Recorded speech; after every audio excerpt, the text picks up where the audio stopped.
you know, it must be Wednesday. Must be Wednesday, and it Uh, must be 11 p.m. Eastern Standard Time because I'm hanging out with the original, no, the original, right? The original Coach Carter. Not the, now. Original. Wait a minute. How you guys talk about that? You and Coach Carter from the movie. How you guys talk about that? What this is a very simple concept. You are the most famous Coach Carter, but I am the original Coach Carter because I was here first. He said, and you the broke Coach Carter. And Okay, all right. You cutting out on me, but that's okay. Are you there? yes, Okay, okay, yes. okay. Can you hear me? All right. You must be watching the summer league. I am. Yeah, yeah, I, yeah, yeah. I I can stay, tell. that's Well, my I'm Charles Morse. heart's This is desire. Coach, the original Coach Carter, and we come your way every Wednesday right here at Youth Central Sports, where we talk about some everything that pertains to our youth, our kids, how sports affect us, who we are in sports, and so on and so forth. Um, Vince, you got to give us our update on your surgery. Surgery's going well, doing very well. I'm walking well. My doctor's not quite satisfied yet. He has not released me yet, but I'm up and about, able to drive, navigate stairs, you know, really do all the things I was doing before. Can't run yet, but I wasn't running that much to start with, so that's Okay. okay. Overall, I'm doing very, very well.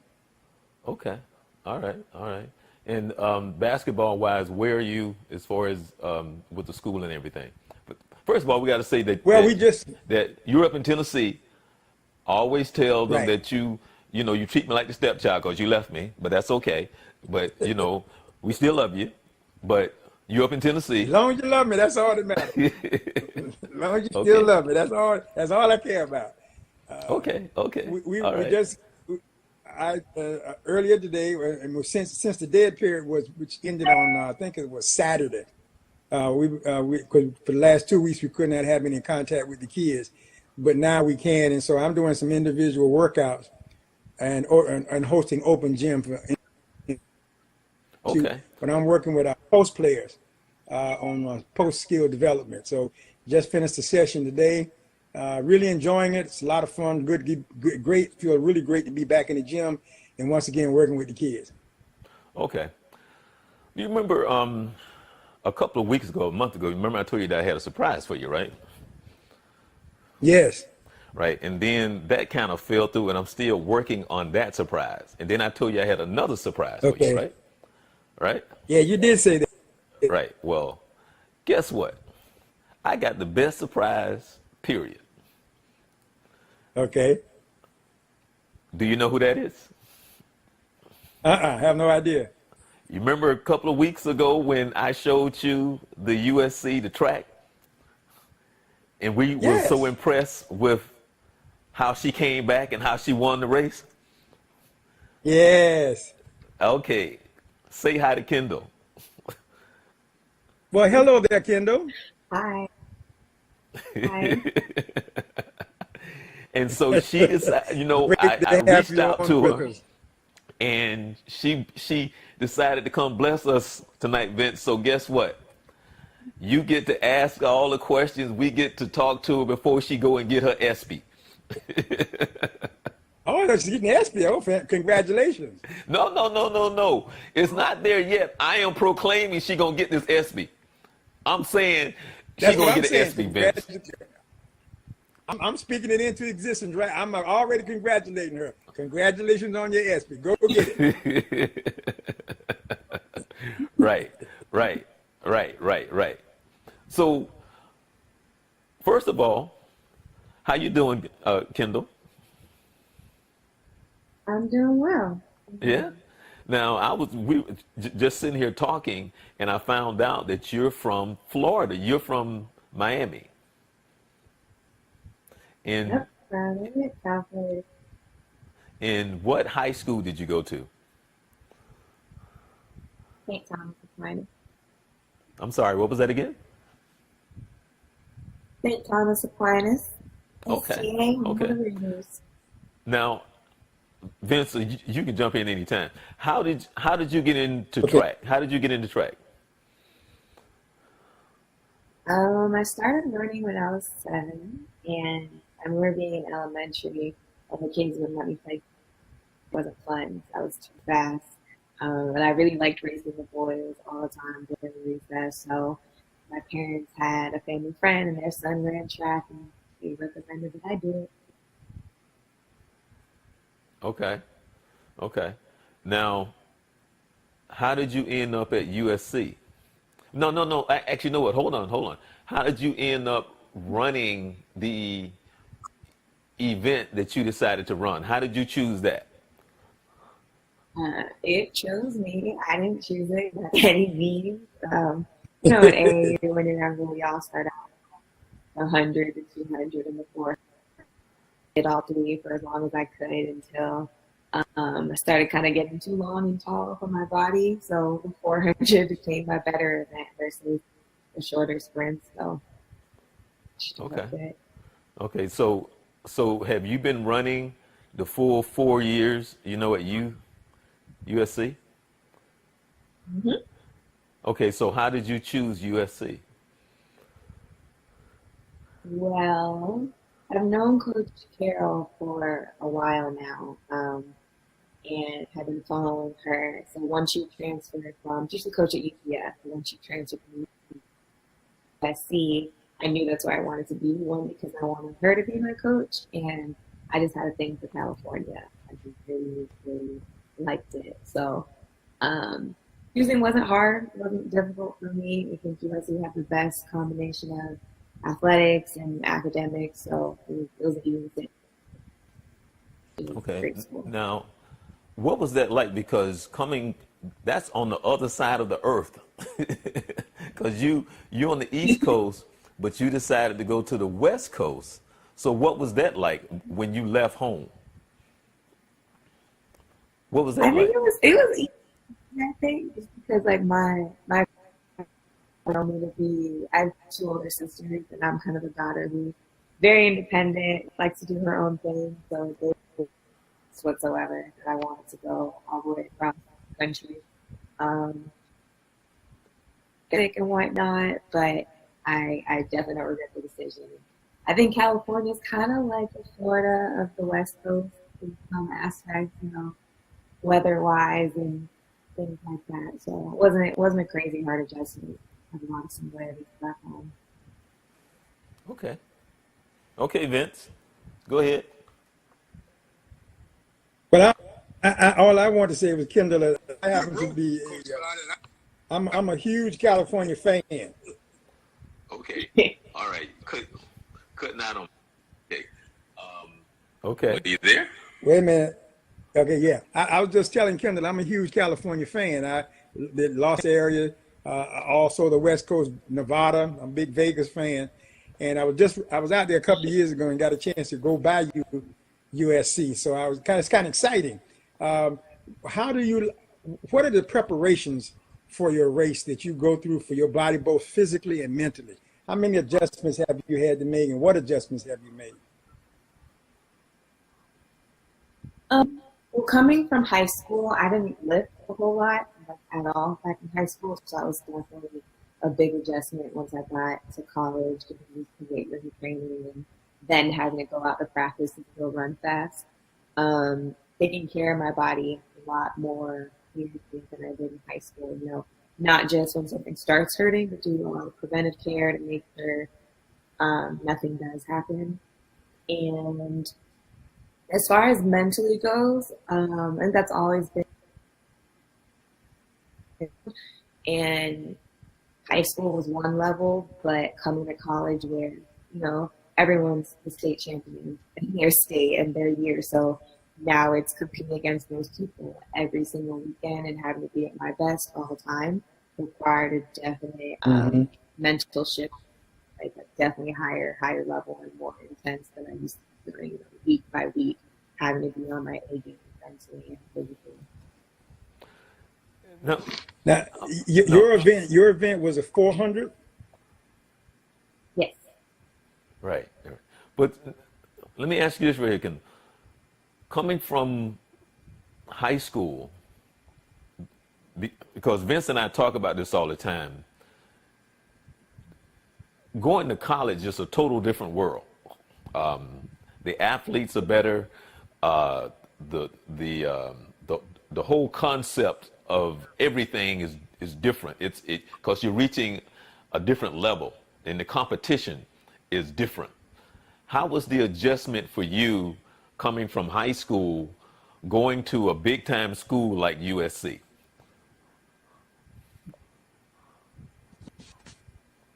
You know, well, St. Thomas was a very well-known school, athletically, especially our football team. Used to Mm-hmm. having the spotlight and like attention on our program. Our high school Hmm. is very well known.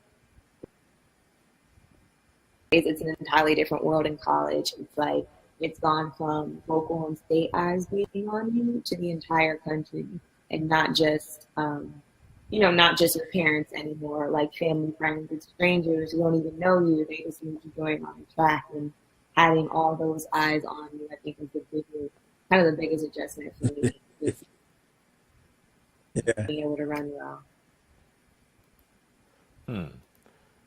So now college. Now, I wanted to ask you,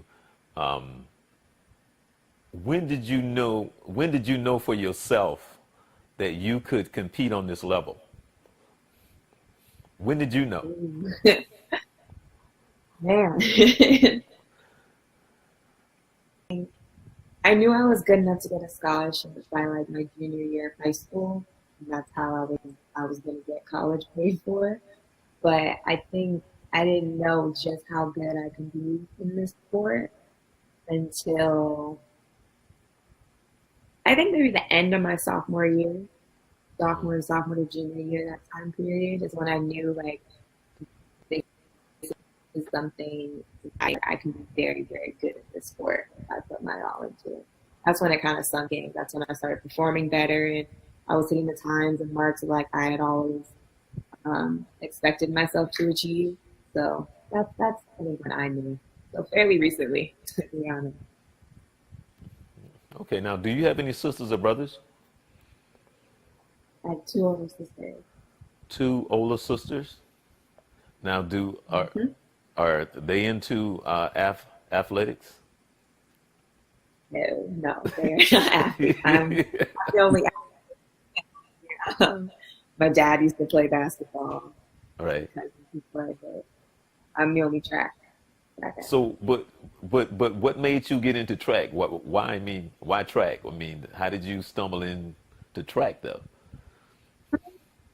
Honestly, I played basketball first, and then I didn't like the whole idea. Not that I don't like being on a team. I'd be a huge fan of if I was having a great game and the rest of the team wasn't, we weren't going to win. So track is kind of like the mesh between individual sport, but still getting to have a team surround you. You know, if I do well, great, I do well, but I also get to contribute to the point, and that's what I liked about it. It's bigger than my independence. So Okay. Well, Uh, listen. You got to walk us through this, okay? All right. So okay. at any time you can kind of whatever you want to do, you can kind of walk us through this and tell us what's going on here. All right? Because you can and I was trying to because Vince had not seen this, okay? And so Oh, when he saw it for the first time, it was here on the show. And so I'm trying to tell him what's going on because he had no idea the lead. So he was seeing it for the first time, the lead that I think it was Purdue, right? Was it Purdue? yeah. Right. Hmm. And right. And they had led throughout the race. And Hmm. they was running a very good race. And I'm going like, wow. Oh, absolutely. And so I don't know if you heard it later. The announcers, they had already given that race to Purdue. Yeah, Did I you hear didn't them hear it call till that? after. Huh? No, No, yeah. I didn't hear it until later. Right. No, no, no, no. I meant, did you hear it later when you watched it later? Did you hear how they had already given it to them? And Yeah, so with this now, who is that in the red? What team is that in the red? that's Florida, US. Okay. Okay. So here I'm looking and I'm like, okay. And there's Oregon, so I'm thinking Oregon gonna take second place. Right. Oh, and why is it stopping? Okay. All right.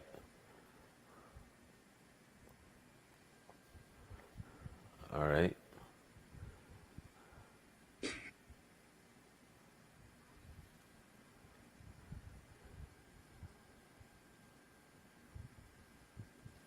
This was a great race. This was like the best It of the was. best. This was a great race. And the thing that I always try to tell people, track practice is the hardest practice, period, out of all the sports. I don't care what nobody say.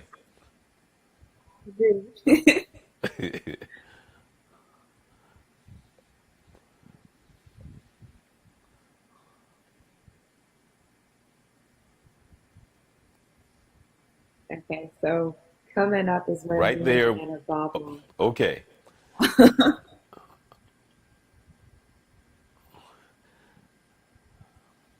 Now Yeah, it they just talked doesn't. I about don't. you and the bumping of the girl. So that was good. That was good.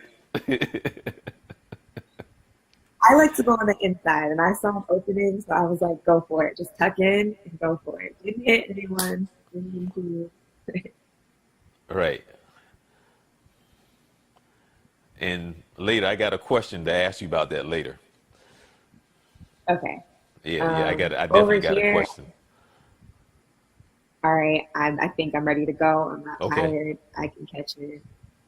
Give it all you've got at this point and go for it. You definitely lose. It's your last race of the collegiate career, so go for it. And that lean, boom, yay! Now this is the funny. No, no, no. This is the funny part to me. Let me tell you what's funny, right? This is the funny part where the guy comes up and he's asking for the baton, and you're going like, "I'm trying to breathe. Get out of my way. I need oxygen," and you asking for this stupid baton. Yeah.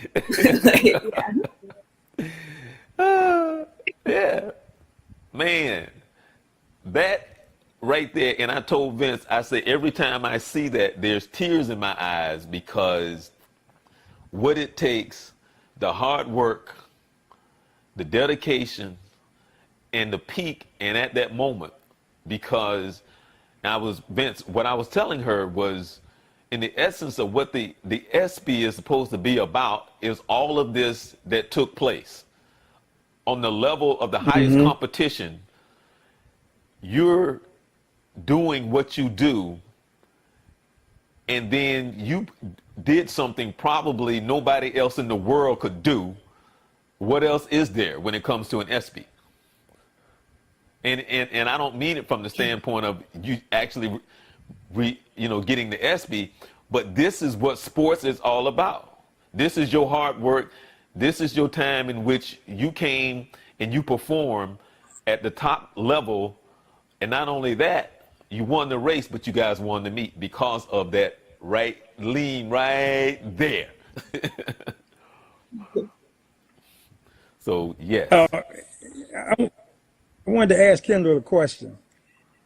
Coming around that last turn, thinking about your position and making that decision, is it strategy or is it a combination of strategy, endurance, your training, and of course, desire that allows you to make that decision when you're ready to take that move and go after that? Because I don't think most people who compete, particularly in the individual sports, you've got to rely on your training. You've got to know who you are, what your body is capable of doing, and then get in the situation. How do you make that call? Do you lay back, conserve that energy for that last kick, or do you take a calculated gamble at it, or you just know I got this? You're in my zone now, and I'm going to go ahead and take this. I kind of think it's a combination of all of it. You know, last year for the 4x4, it was a similar situation, and I went ahead and caught the other runner way too quickly and had nothing left at the end, so I died. So thinking back to that previous year, I was like, okay, I definitely like learned my lesson. So it was kind of calculated. I was like, let's just chill, kind of run smart, don't let it go any further. But I think the last 100, 120, at that point, there was no more calculation. It was pure adrenaline, pure desire, pure just, I'm an athlete, this is what I train to do, just go for it. Yes. But initially, it was definitely. And I think sometimes those people who enjoy sport as a fan can't always appreciate the execution of what they're looking at, the timing. How many days in practice have you lived that exact situation or practiced for it indirectly, if not directly, knowing that someday I'm going to have to call on that?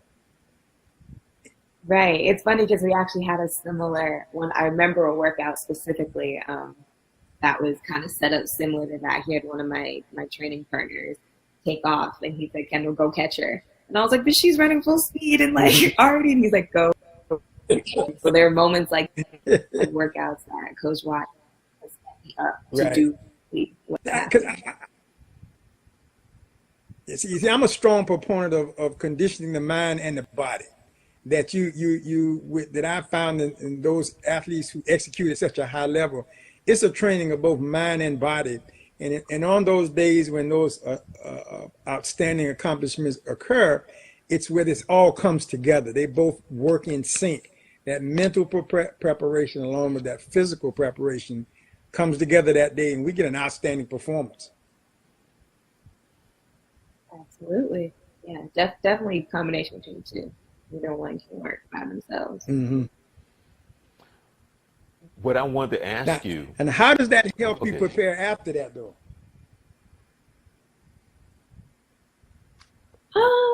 You know, I think it just kind of, for me personally, just like not outside of sports regardless, but one, everyone's path is different. You might have a slower start versus somebody else.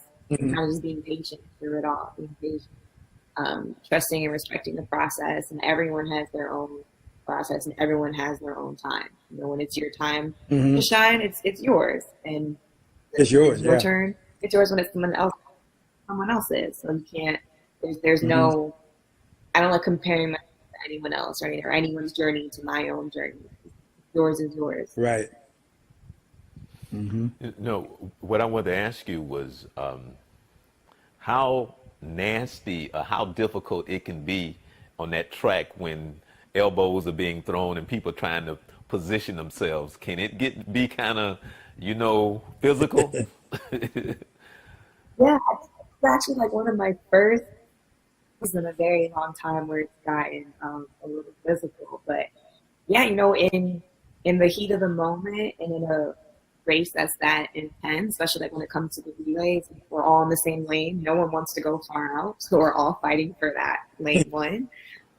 It can get a little physical, and it's never intentional. It's never malicious.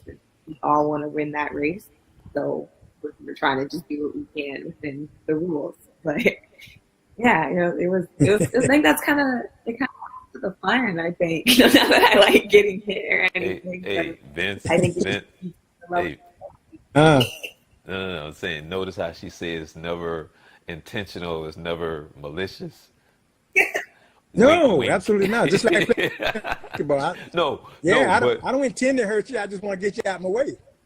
Right. But see, when you do what you do, and it doesn't matter what sport it is, because what happens is there's the physical part, because sometimes people go a little bit extra than what they should, and each one of us know what you mean, because when they give you that little and you go like, oh, it's like that, okay, and you know what I'm talking about. Yeah. You know what I'm talking about. And when they give you that, you go like, oh, but it's like that, okay. But I like that she said that it it's never malicious. Right. It's never malicious. That's the it's just a wink. nice friendly bump to let you know I'm taking this spot. I'm taking part of this spot now. I just want to let you know I'm not trying to be mean, but you're gonna have to move over and let me in. Now, have anybody in the 4 years that you've been there, have anybody ever been penalized on the track for doing something like that? I don't believe so. Definitely not on the women's side, and definitely not on my team. But I think on the men's side, it usually gets more physical, especially during indoors, because it's a very small track and small, a lot bigger than us. So it's happened a couple times on the men's side, I think, relay wise.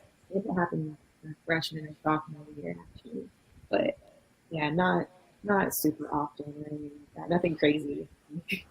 Okay, now give me the story of when the baton was dropped.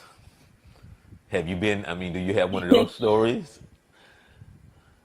No, thankfully. Thankfully. There have been near misses and almost like a couple of collisions, like tripped up, but we've never dropped the baton during my time here. So I'm very much appreciative of that. Well, here's Very much so. you can kind of see there, you can see the length where you had to come from, of course. That's the story. There where you're making some ground. And the thing, you know what I want to ask you though? I want to ask you, did you ever say anything to her? Did you guys ever speak? I'm trying to remember. I know I definitely told our coaches, great job and great race because they gave us a run for our money, just like they did indoors. They had a great indoor season as well. I don't think I ever spoke to her directly. I know I told them all good race afterwards at some point during the meet, but yeah, I haven't spoken to her directly. I tried to find her Twitter, but I couldn't find it because I did want to message her, but yeah. Yeah, I mean, because Purdue ran a great race. I mean, they really did. Absolutely. But then you put on your cape, you know? No, I don't think definitely didn't take anything away from them.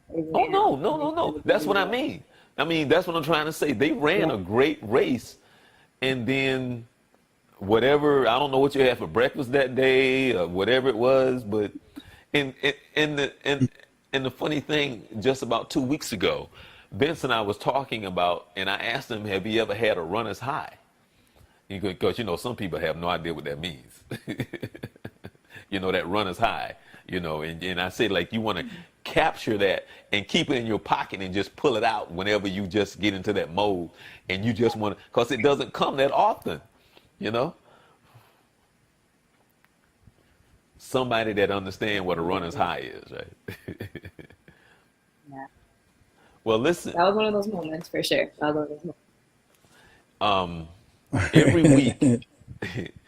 Every week, I give Vince this thing that we call the 3-minute sprint, right?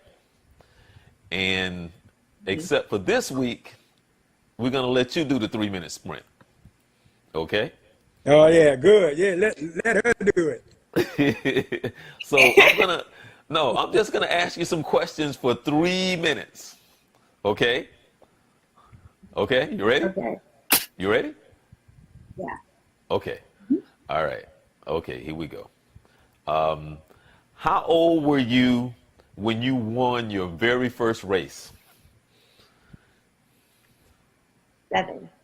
7.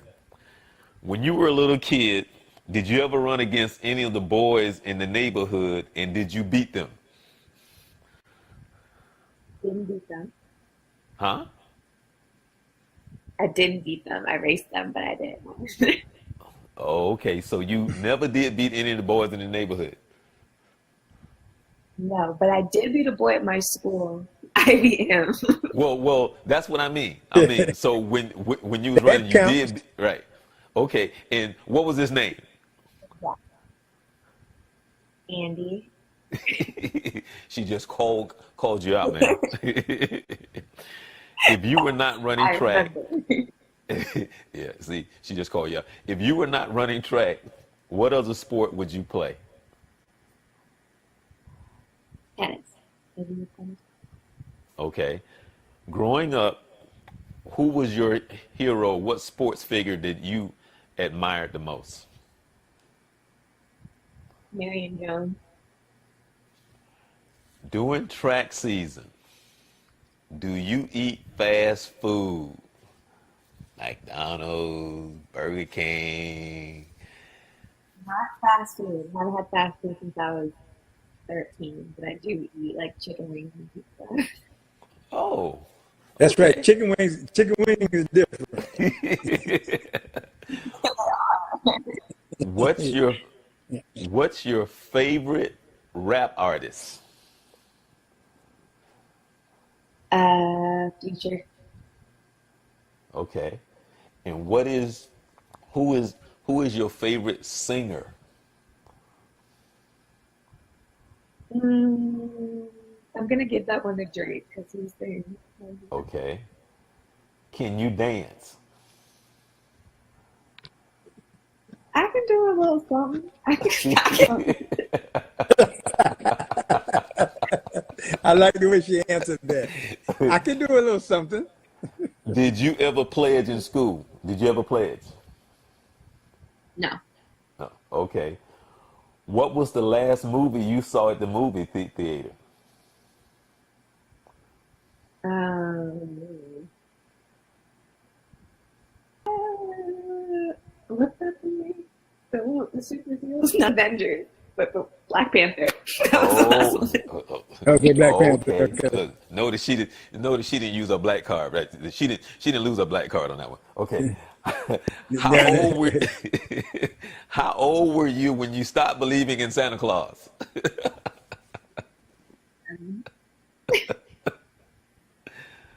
Huh? I was 7. 7? Okay. Okay. There you go, Vince. That's something that we do every week called a 3-minute sprint just for fun and everything. So, we want to That's thank fun. you. I like that. Huh? That's fun. I like Well, Okay. Vince, I was teasing with her, about an ESPY. And when I think of what ESPY, and I said it earlier, and I'm not, but in the essence of what sports is about, that's what an ESPY is about. And it's not the ESPY, it's understanding the height of all of your hard work, your training, and when the moment presented itself, there you go. So, and I told her this, Vince, and I'm serious. I don't ask for autographs. I think I asked for one autograph in my life, and I think it was Julius Irving. I think I asked the doctor for his autograph. And the only person I probably would have asked was either Muhammad Ali, Kareem, and Dr. J. Those are probably the only 3 people in my life that I would want an autograph from. But I want her autograph, and I'm serious. And I hope that she sends me one. No, I'm serious. Absolutely. Yeah, Absolutely. right. Abs- I hope that I can get you to send me a picture because I'm gonna put it up with your autograph, and I'm gonna keep it for the rest of my life because I'm serious. You are my hero. I got much mad respect for you, and I'm not saying this because you're on my show. I'm saying this because I know what it took for you to do what you did, and a lot of people on this earth cannot do that at that moment at that time. And I'm not just saying that because you're on the show, but that's the truth.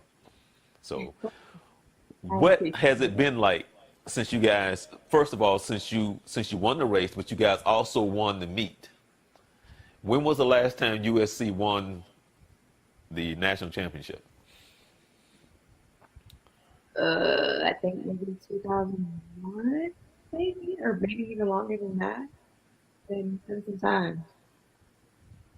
Okay, all right. But it's been crazy. The video went like viral, so getting a lot of attention from that, and there's people stopping me, asking for pictures. and it's cool. The school itself is getting a whole lot of attention, and that's awesome. USC's been great. So it's just nice that everyone got to see it and wanted to be a part of it too. Yeah. So, like, have you heard from your sisters now? Like, are they saying that they love you now even more? We've been believers from the jump. Yeah. But hey, They, you know, they went probably viral, of trying to get course. autographs too. Yeah, Yeah. yeah, Everyone yeah. just thought of that. So you said that you play basketball, right? Mhm. Were you any good? Or, I mean, are you any good? I feel like I was only good because I was tall. I played center and I was like 2 inches taller than all the other kids, so I was like, good at like blocking. Like I don't know how much of a player I was. I was just a tall girl, so How tall are you? I'm 5'8". Oh, okay. Yeah, I'm not that tall now. I feel I know, all like right. I know. I grew a Like lot. when you go to college and see, that's what I mean. You know, like when you're in high school, you know, then when you go to college, you be like, whoa, okay, all right. Maybe I'm not so tall. Yeah, yeah. All Exactly. right. Well, I want to thank you so very much. You have made my day. You have made I mean, I can see the happy look on Vince's face because I told you I had a surprise for you, Vince. And I want to thank you so much, Yeah, you this know, is an for reaching. inspiration. Yeah, yeah. Go ahead, Vince. Go ahead. I'm sorry. No, I go was just ahead. going to say to Kendall, she's an inspiration, but from that race alone. But I look at that as a true testimony to hard work in life, and sometimes using that as a platform for how we achieve what we do. Sometimes we're far behind and seem like we cannot win. But if we are determined, we plan for it, it is our goal, and it is our mission. And when all those things come together and we have that opportunity, we have to go for it. So I say to you, congratulations, keep going. Thank you for the opportunity to see you and talk with you. And I'm so inspired by it. But I would encourage you, take that next race also. Thank And you. Appreciate and it very much. I you know what I forgot to ask you? What you want to be when you grow up? Professional athlete. That's what I want to do. Do, do you see the Olympics in the future for you?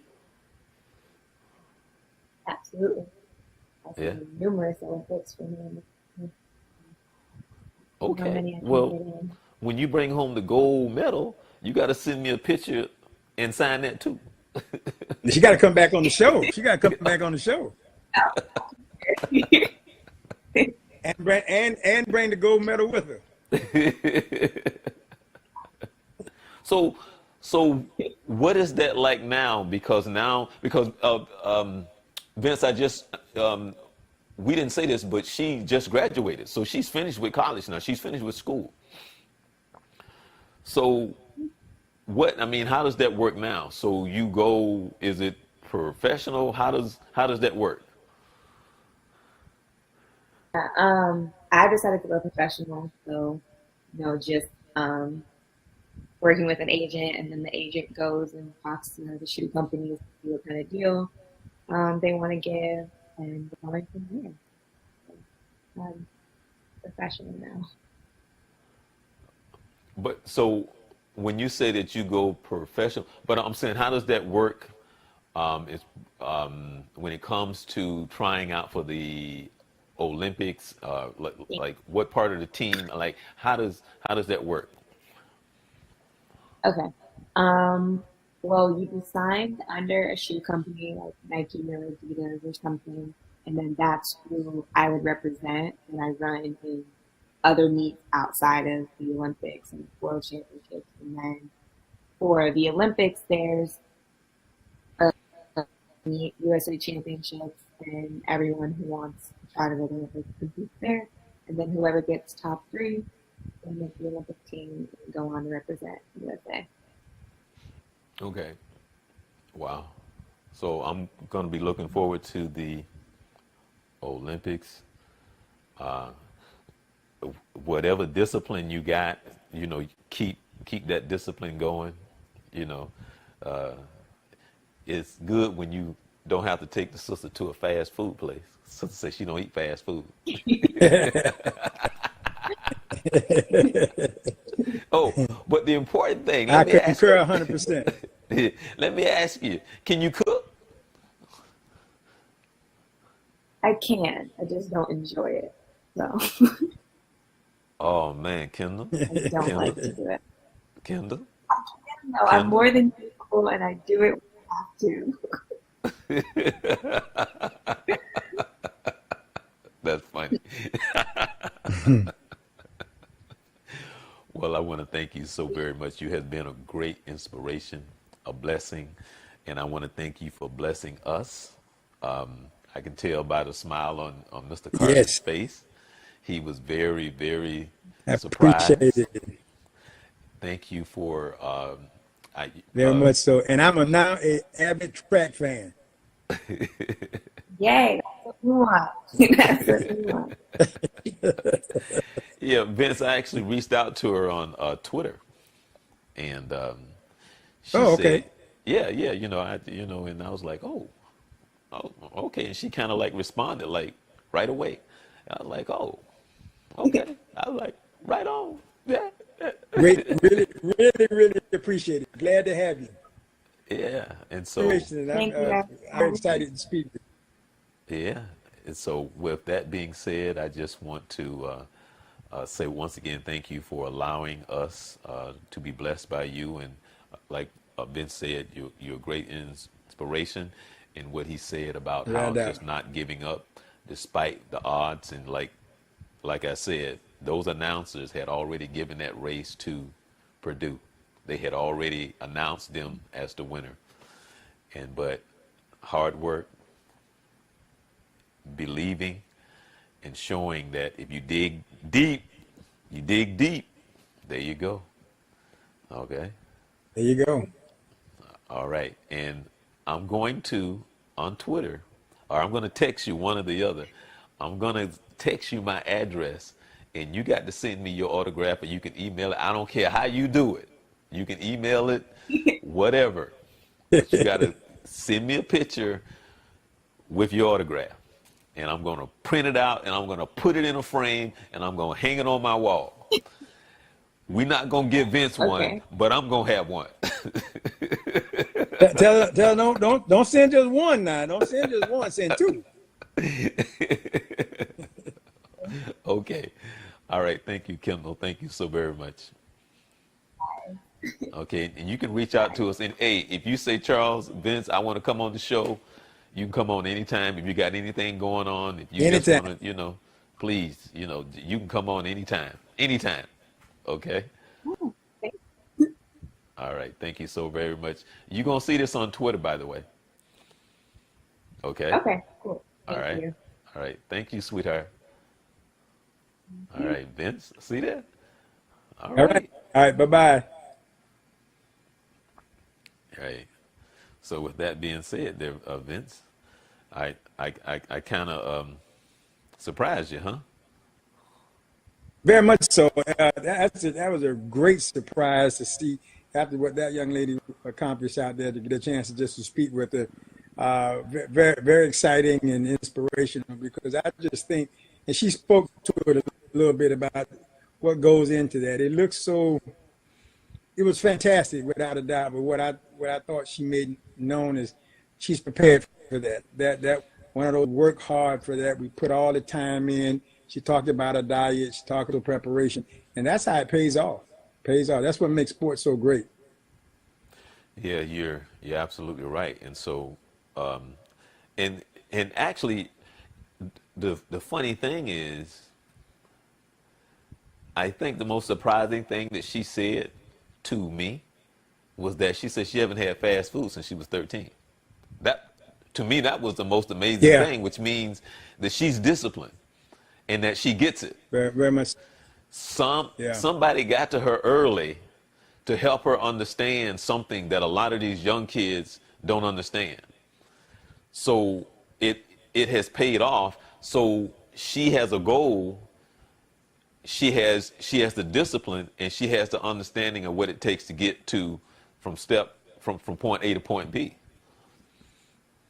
Yeah, without a doubt, these disciplines allow her to achieve her goals. And I am so, and I've talked to many athletes who perform at top levels, whether it be football, basketball, or whatever, and here now track, and that body preparation, not only that mental side, not only the physical side, but the dietary help that you give your body for it to be performed at top. Because what we saw there was her outperforming everybody else who also trained and Right. prepared themselves for the race, but she was able to reach down and get that extra, which means that's a lot of preparation. That's that body functioning at a high level, and that's about fuel to the body, about how she eats, how much rest is she getting, those type of things. All that comes back into what we saw there, which was for outstanding effort.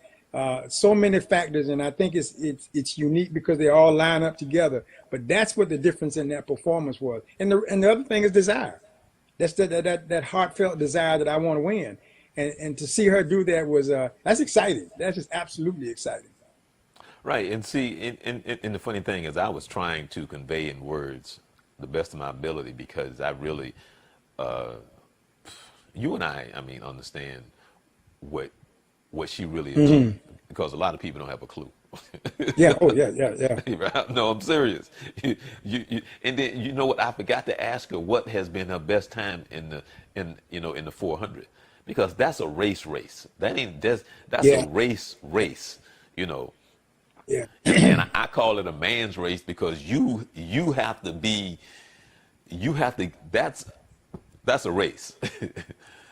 All out, A lot of full discipline out. involved. Yeah. And And in her case, sometimes you find yourself behind, even, or ahead. And if you're behind, you got to catch up. If you're even, you got to Right. maintain. If you're ahead, you got to stay ahead. So she was able to be in probably the worst situation you could be in. That is to be behind, but having the fortitude and enough kick to come back and win. Again, a heck of an accomplishment. Now, I know you've been watching a lot of the summer league, right? Yes, a Like, lot of it.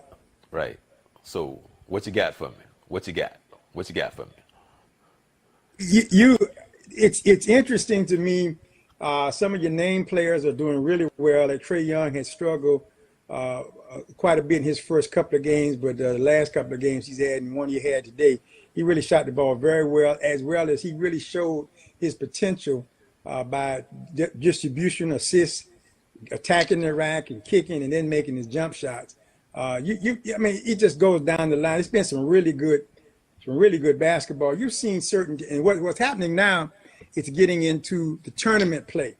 So, like, everybody, they started last Monday. Now they're getting down to tournament play, where if you're losing, now you're dropping out, and they're setting up their brackets now. So they'll be ready to play their bracket play on Saturday. And some of the more organized teams, you can see some teams are very organized. Those are the teams you see going ahead. But there's some talent out there. And this seems to be the year of the big man. I think a lot of people had said the big man in the NBA was gone forever. That's not true, not in my opinion. We're going to see how these kids, how they actually pan out over the long haul. But this class of kids coming in, there's a lot of good big men out there. Orlando has one. Memphis, I think Memphis has one. And it's going to be interesting again. We're going to get to see a different kind of basketball. Still up pace, I think, because all these can shoot. They run the floor well. They got inside-outside game. But it's interesting. So I've enjoyed it. I'll be honest with you. I really have. I've been glued to the TV from 2:30 in the afternoon to 11, 12 o'clock at night. Oh, wow. I'm going from channel to channel watching because I'm also watching. I look at the game a little bit differently now that I try to coach the game. Now, not only am I looking at it from the entertainment value, I'm looking at it now for the mechanics of the game. Of course, summer league basketball is not very, very organized, although some teams look that way. But it's just a chance to see everybody display their individual talents. But when you see those teams that play well together, those are the teams that you see moving on. It's been interesting. Right.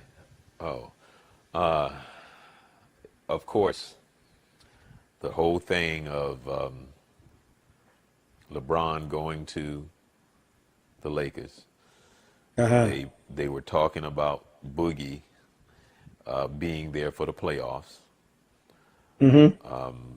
They're trying this. Well, Houston is trying to get Carmelo. Also, they're But talking Carmelo about made the statement though one of the things that Carmelo, Houston is in the running, but Carmelo had made a statement that if he's when he gets waived, he's interested in playing for the Heat. right. Well, I was going to Yeah, say that which it is was the interesting Lakers, the Heat, and Houston in Houston. that is I supposed don't to know. be. The Lakers wouldn't be bad though because he shoots the ball and they don't have any shooters out there. For sure, he might not be a bad opportunity. He's just not gonna play no defense. No, that that that ain't gonna happen. I mean, he hasn't done it all. I mean, all these years. It's not like he gonna wake That's up today and go, you know what? I'm gonna that's play what some I'm saying. defense. They might as well. I wouldn't mind. I don't blame him for taking him for the shooting because he's gonna definitely shoot the basketball, but he's not gonna play no defense. But he'll definitely shoot the basketball, so that might not be um, a bad move. Houston, he could fit in Miami for one more year. Right, right. Well, I don't know. Well, you know what? I don't know if you remember I think I've talked about Carmelo 3 times, and each time I bring up the fact that has he ever made a team better? And I'm saying I don't have anything against him. As a matter of fact, I loved him when he was at Syracuse. I like, especially when they won a championship, looking for him coming into the NBA. And I don't have Mm-hmm. anything against him. But my question that I ask is that has he ever made teammates better, and has he ever made any other teams better? And as a matter of I, fact, the Knicks really didn't have anybody this past season, and they was a better team, and they didn't have it. Well, I think probably to come. I'm not a huge Carmelo Anthony fan, to be honest, but I really don't think he's actually been in the right situation.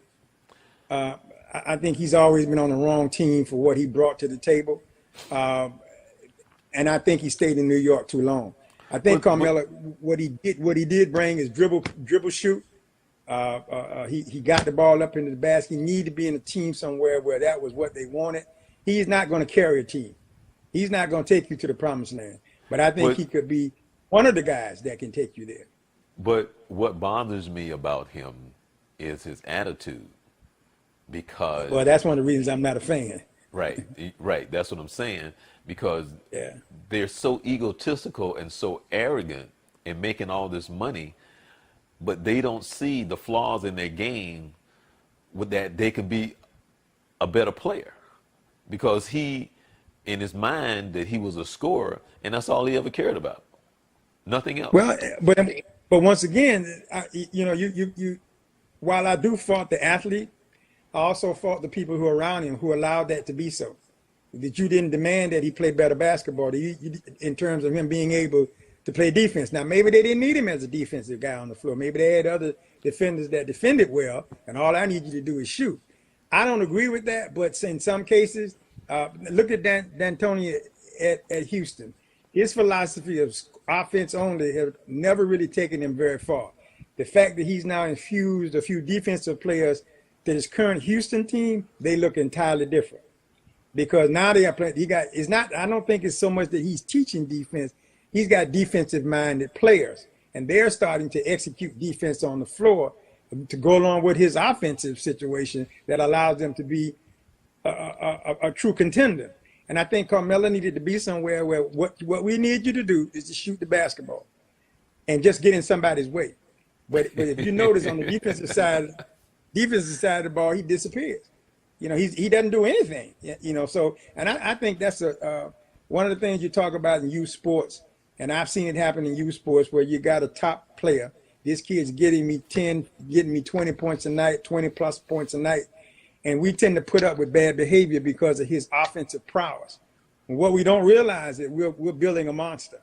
That he might not be a monster for me, but when he gets from his AAU team to high school, JV team or freshman team or varsity team, and should he get out of high school and get to college, I've created this monster because that he gets treated that way all the way down the line. And when he stops performing is when someone challenges him and says, no, that's not enough.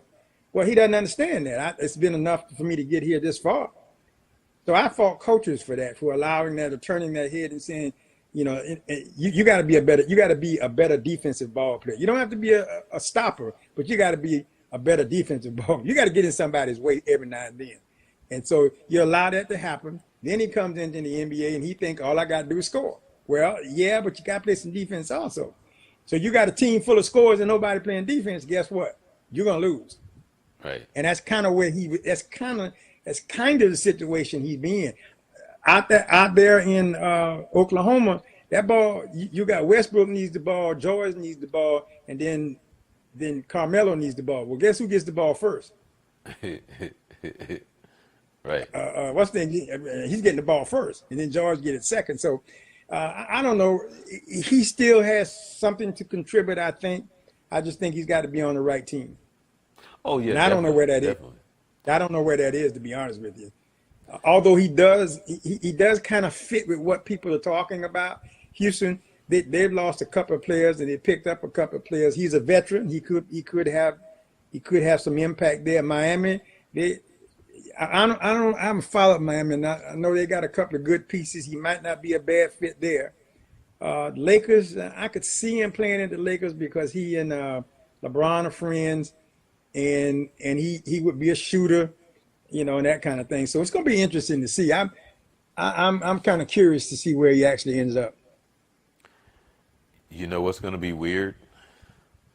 Is seeing Tony Parker in another uniform. Ooh.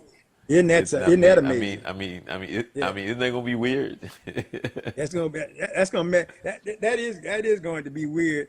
And also if Kawhi does not go back to San Antonio, that's going to be a little strange because that's kind of really how I know him. I tell you, JaMale McGee playing for the Lakers instead of the Warriors. That's gonna bother me a little bit. That's gonna throw me off a little bit too. And to see DeAndre Jordan actually playing in Dallas as opposed to playing at the Clippers. That's, you know, so I think it's good in a sense, but it's going to be strange. Well, I don't know, this season, I can tell, like, you know, I tease you because I still think that if Chris Paul had been healthy, I honestly think that Houston would have won that series. I really do. I really think that Houston would have won that series if Chris Paul had been healthy.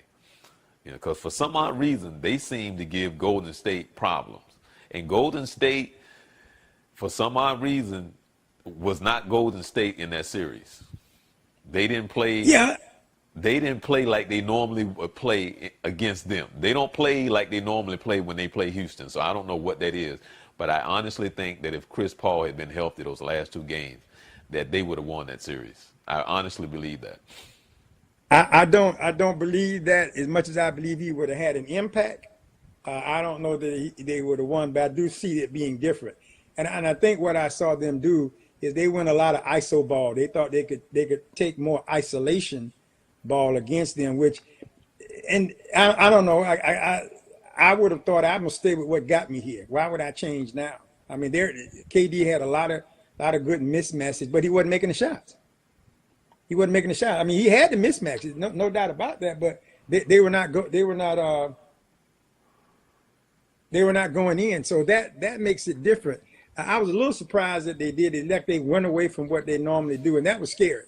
That was very scary. But you know, definitely Paul not being there. And once again, as much as you can say if Paul had been there, I also say then what would have been like if Harden would have shown up the quarter in those two games, which he seemed not to be there for some reason. He seemed to go away from his game, which I thought was very interesting that he went away from his game. So it'll be debated until next year, until they meet up again. And hopefully when they meet up, everybody's healthy and we'll put it on the floor. Did you get a chance to hear the commissioner speak the other day? No, no, I didn't. What is it that, I mean, I heard them on the radio saying something. One, they were talking about changing the age to 18, something about they was trying to do something where there's more parity in the league or something like that. So I heard sports talk about that, but I didn't hear what he said. I got a chance to listen to. He talked about a variety of things. Those being he had just come from the Board of Governors meeting, and they were talking about doing away with the one. They're considering doing away with the one and done, which I think is a good thing. I think you need to require those kids to stay in there longer. One of the interesting things that they talked about was possibly putting a team in Las Vegas, which I think would be very interesting. But a lot of the conversation came around, and you probably have not seen that much summer league basketball, but there's an awful lot of female officials. And the question was, will there be more of them come regular season? And what he was saying is that the process that they go through, which I'm aware of, they have to go through the G League first. And then they kind of work their way up. And their goal, because I think there's one female NBA official, and they're looking to get parity in that, getting more female. Because this year's summer league, there are more female referees than there are males. Oh, really? And end up giving them a lot of, because you got a lot of males that do obviously the WNBA games as well as female, but you got a lot of males over there as well. They're also talking about the first female basketball coach. You've got assistants, but maybe a head coach coming down the line and trying to give parity. That's part of their parity issue. And then trying to find a way to get parity out there on these teams. I mean, you kind of look at what happened this year. You don't have that many 4-year contracts this year. You got a lot of 2-year contracts, 1-year contracts. And that's because obviously next year is the big free agent year. But I think that's another way of trying to get parity. We're not going to hold on to this salary for 3 and 4 years. We're going to let this guy play 1 year. If he's productive, then we'll look at signing him again. If not, we'll get rid of him. So I thought it was kind of interesting with their focus being on females, expansion, looking at putting that G League team there, and then trying to bring parity. Also looking at the draft situation, again, trying to get parity there, and then also looking at trying to do something about the All-Star game, which this past year had a little different twist to it. I think it may have been a little bit more competitive than in the past. So trying to make those changes to keep. And then they're also talking about with the betting issue coming along. Vince, that All-Star game was a joke. Well, the game itself, when you look at what you're talking about, it's almost you ask yourself, why are you doing this? Right, exactly. Now, I think you need to add something to it, and I don't know what that is to make it more exciting. Those guys, man, and what we have made them out to be, and the whole concept and the mind. I mean, that's just like the NFL whatever game now. That's not a game anymore. I don't even know why they play it. You know what? I think it would. I mean, I know I just switched from the NBA, but I think the NFL game would be better. They just play flag football. I'm serious. Well, one of the things I think the NBA may want to look at. And I don't know if this makes sense for them. If you look at it, the Pro Bowl is played at the end of the year, which I thought would make the game more interesting because the guys don't have, I mean, you're always in consideration of injury, but there is no more other incentive than to play for whatever incentive is on the floor. Well, when you do the All-Star break in basketball, these guys got another half a season to play. So how hard are they going to play? Nobody wants to get injured in the All-Star game. But you know, so but you want the idea behind it is to let the fans pick or vote on first half performers, which I think I get that, but I like the surroundings of because the All-Star game is not what it used to be, and I think they're trying to. That's what I was going to say. Back in the day, it used to be a very good game to watch. Well, used to love to watch it. But they didn't have as much peripheral stuff around it. Now they got so much peripheral stuff. You know, the challenges, the 3 points, the other things that they do, which makes it very interesting. And then they got the dunk contest. the game has lost its flavor to me, other than it just being where a whole bunch of people come together. I don't know what they would want to do with that. I don't know how they plan on attacking that. The drafting to me made no, because I don't even watch it anymore. To be honest with you, it's just it Well, just doesn't Vince, do it for me. Vince, To be I honest, couldn't watch it when it was Team Kobe and Team whatever, Team what, not Team LeBron and Team whatever. I like what that. I turned it off. Team LeBron, well, Team whatever that was. That was. sorry. But they I'm don't know what to do serious. with it. They're saying that themselves. Even the players are saying that they don't know what the idea of it all makes sense. It's a way of rewarding the fans. But how is it important? What do you do with it to make it competitive? Because if not, it's just run up and down the court. And there's no they're not playing any defense. Everybody just jacking up shots. You're 121 to 122. You know that kind of. And maybe some people like that. I won't take the entertainment away from them. I'm just saying for me, it's interesting to see certain players play together from my standpoint. But overall, the game, I agree with you, the game is a joke. I'd rather watch the slam dunk contest or the 3-point shooting contest or the rookie games or those other games. To me, are more interesting when they do that. They bring and they brought the WNBA players into it. And that kind of stuff is interesting. The All-Star game in itself, to me, has lost its punch. How they're going to get that back, I have no idea. And normally I would want to offer my unsolicited opinion. I don't even have an opinion on that. I don't even know what to say about that. And I know they're not interested in what I got to say anyway. But I don't even have a suggestion. And I'll be honest with you, one of the truly first think things there's I something think wrong about. with us. I think personally, what I think they should do, which I know will never fly, is to eliminate it. Well, see, Is to pick the all-star players, pick the teams, acknowledge right. the teams, and go to something else. Well, see, like our minds and how we process things and where we are and making these guys rock stars, athletes, and all of the other stuff, and how we look at sports now, you know. So, like for an example, when we were talking and even doing football season in college, to me the whole concept of what sports is supposed to be about, that's not what it's about, and that's what I was saying. They don't care about what sports is about. They don't care about crowning a true champion. All they care about is the money. You know, that's why college Well, football is the way that it is. So it's not about the competition. You know, that's why the NBA and all this stuff is going on now, and they made the game what it is. It's just about them making money. So it's not about the game well, it is. anymore. It is.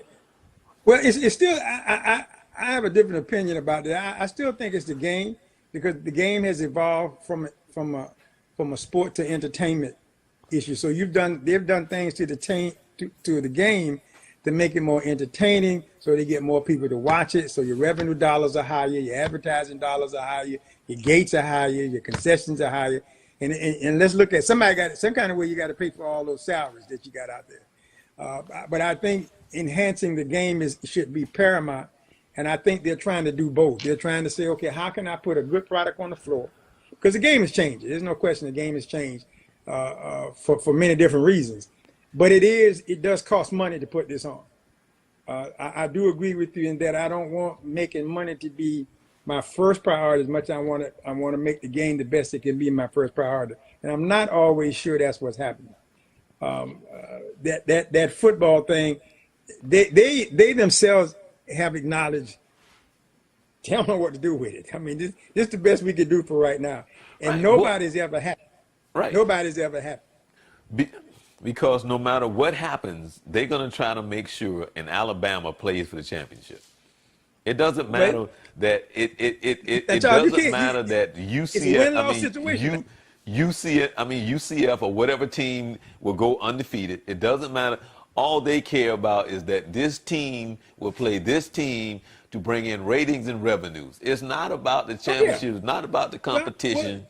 Now, Charles, you've been in television and radio. You know about ratings is necessary, and advertising dollars are necessary to keep us in the air and keep us going. Now, I do think, and I think this past year, with that UCF situation and all that brought up a big question. Like, okay, guys, now, because I'm a little bit confused about how you rate these teams based on their schedule and all that kind of stuff. But undefeated is undefeated. Now you help me understand how you put them outside of the competition based on who they played. Now and UCF didn't have no chump schedule. Right.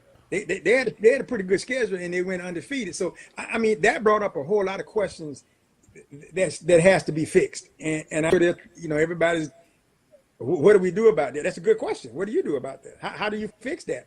So can you say that they're gonna have to care because it's gonna affect their ratings because people are saying we want, so that UCF group and those people who agree with that are saying, what y'all gonna do about that?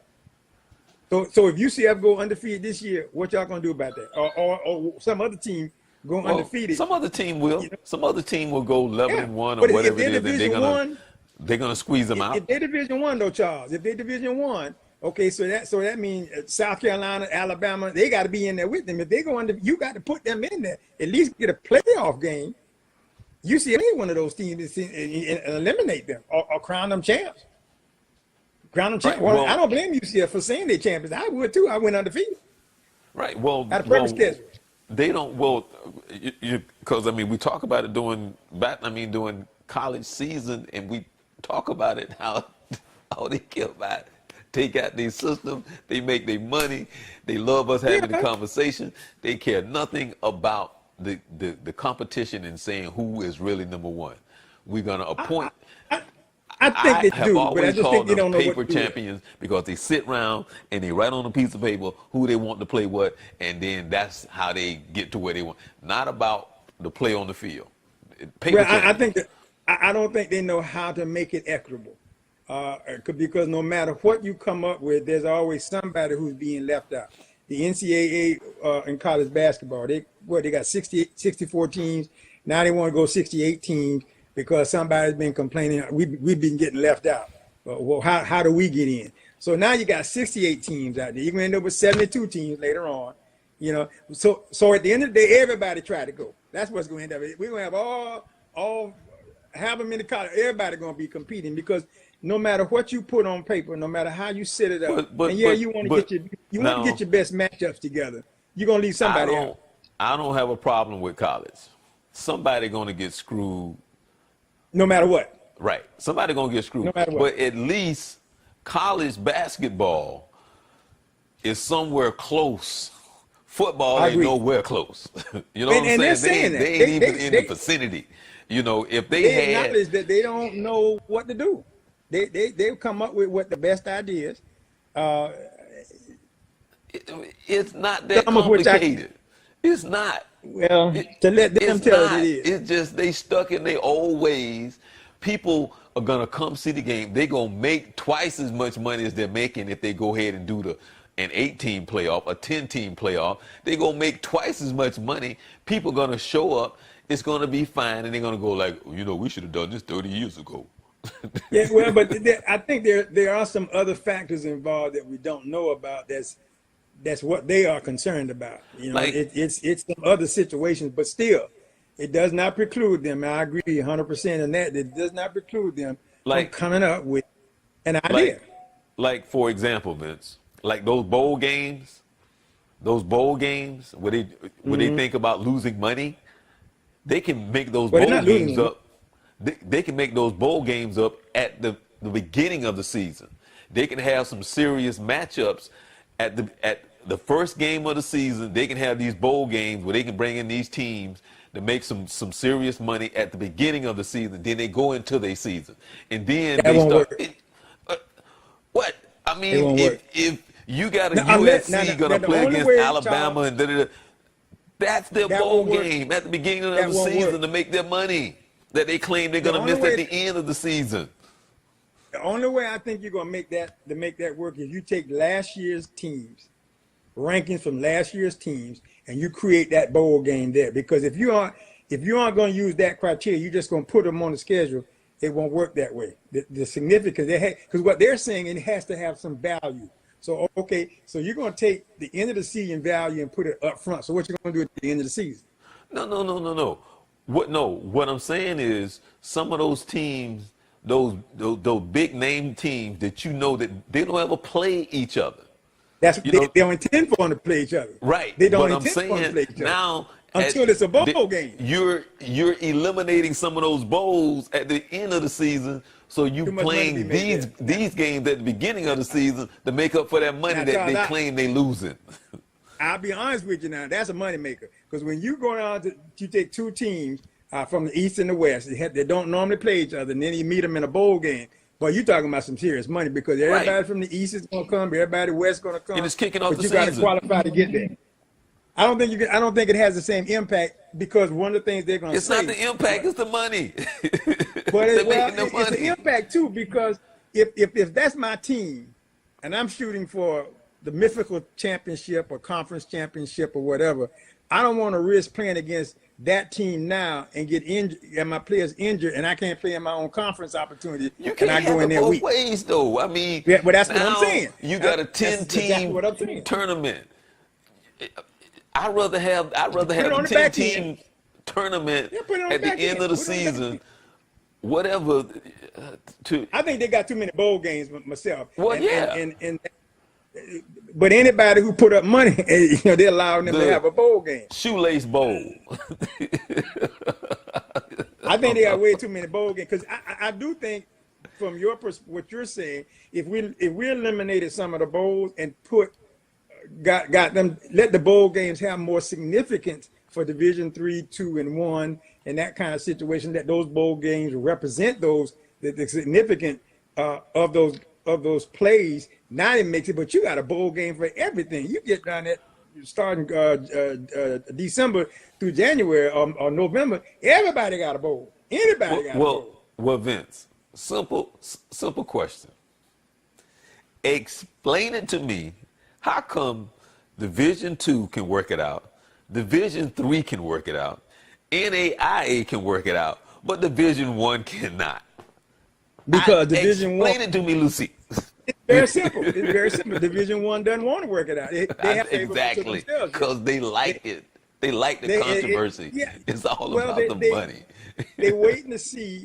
They want to figure it out so it benefits them. It don't benefit. If you just put it out there, kind of like what those others are doing, they don't have enough control. I can't manipulate. I mean, that's what it comes down to. Because money's gonna be made. Ain't nobody losing no money.